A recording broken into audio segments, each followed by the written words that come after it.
यो हवाई जहाजभित्र भएको मान्छेले टोइलेट लाग्यो भने कहाँ जान्छ होला?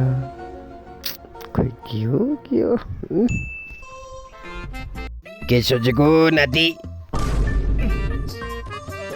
हजुर बाजे, के सोचिरहेको हो?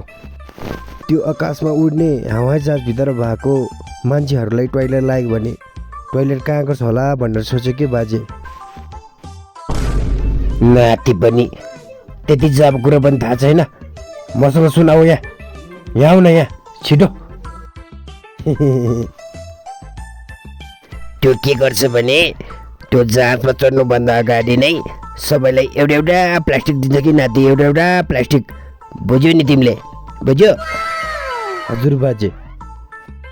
टोइलेट लाग्यो भने त्यही प्लास्टिकमा हान्छ। अनि जब जङ्गलमाथि प्लेन पुग्छ नि नाति, बुझ्यौ नि? बुझी बाजे। अनि हवाई जहाजको झ्याल खोलेर त्यो पक्का फुत्तै फालिदिन्छ कि नाति, फुत्तै। तिमीलाई त्यति कुरा थाहै छैन रहेछ नाति।